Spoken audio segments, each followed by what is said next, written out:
Bonjour, bien-aimés viewers, amis, famille humaine. Je viens à vous aujourd'hui pour discuter du fait que Neptune, la planète Neptune, va revenir dans son alignement direct, c'est-à-dire repasser à travers les constellations de manière directe, et elle va rentrer en conjonction avec la planète Chiron. Alors bon, c'est deux planètes très importantes en Poisson, toutes ces deux planètes.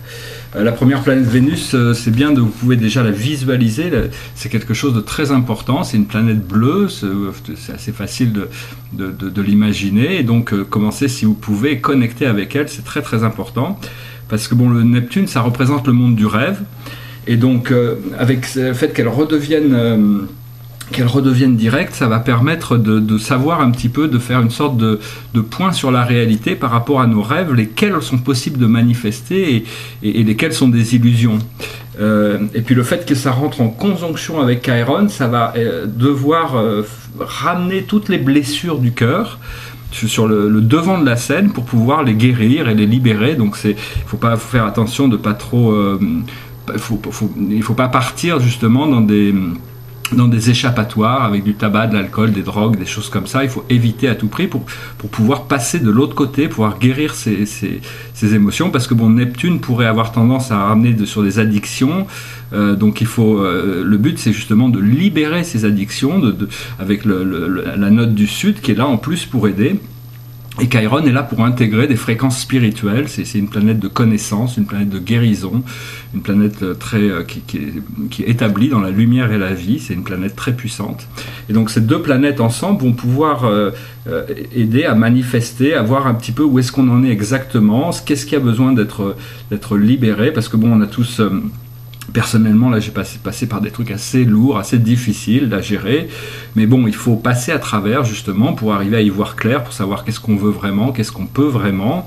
Et donc, voilà. Donc, il y a tout aussi, on peut voir qu'il y a tout un éveil de l'humanité actuellement. Hein. Donc, c'est un peu comme disait Shakespeare, c'est le théâtre de la scène terrestre. Hein. C'est arriver, bon, quand même, arriver à comprendre qu'il faut harmoniser notre monde intérieur avec les plans extérieurs, c'est-à-dire qu'on savoir que notre monde intérieur c'est la vérité, c'est ce qu'on ressent, c'est ce qu'on vit à l'intérieur de nous, c'est ça la vérité, et le monde étant un théâtre, une sorte de réflexion, une sorte c'est un grand miroir, mais bon, c'est la nature du monde terrestre, c'est une façade en réalité, hein. C'est la nature du monde terrestre, c'est le changement, donc il vaut mieux harmoniser le monde intérieur à l'intérieur, plutôt que de dépendre de choses extérieures, parce que ces choses extérieures vont constamment nous secouer si on n'est pas connecté avec notre moi intérieur. Et donc voilà, il faut chercher cette harmonisation et arrêter de lutter, parce qu'il y a une bataille constante entre l'ego et l'âme qui sont les deux yeux qui représentent l'ego et l'âme. Et donc donc au plus on s'aligne avec son âme, son esprit, on arrive à découvrir les plans de sa vie, on découvre cette nouvelle intuition, plus de pouvoir intuitif, plus de découvrir des nouveaux sens aussi, des nouvelles, au-delà de l'intuition, il y a des nouveaux sens.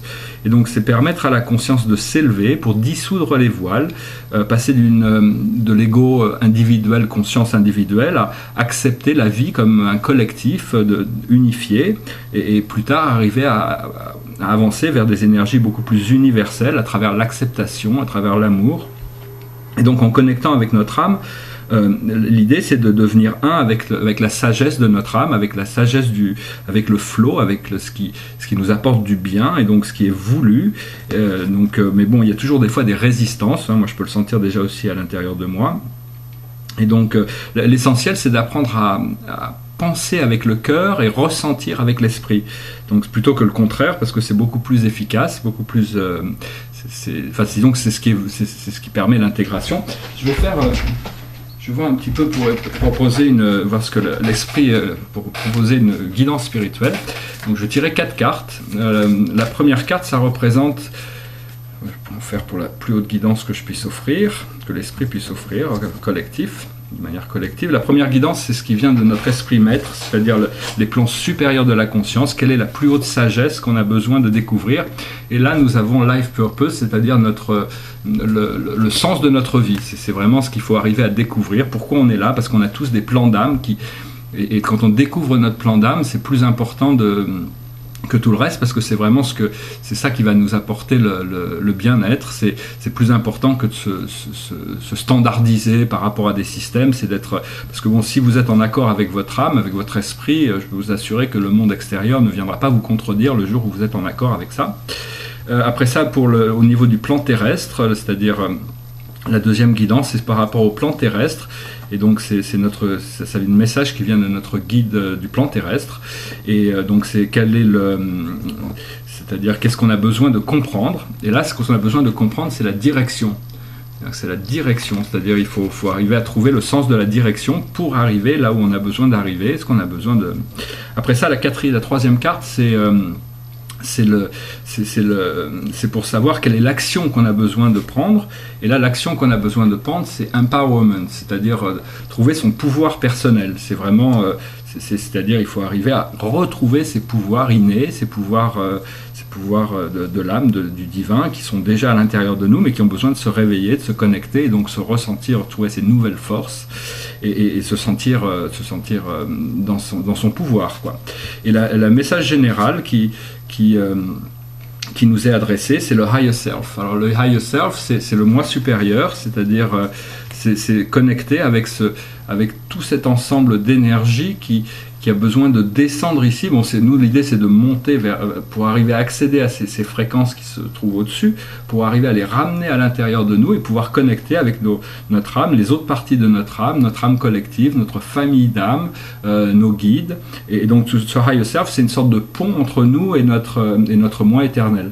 Donc voilà, c'est un message qui est assez général, mais bon, ça englobe assez bien cette transformation que Neptune et Chiron vont nous amener.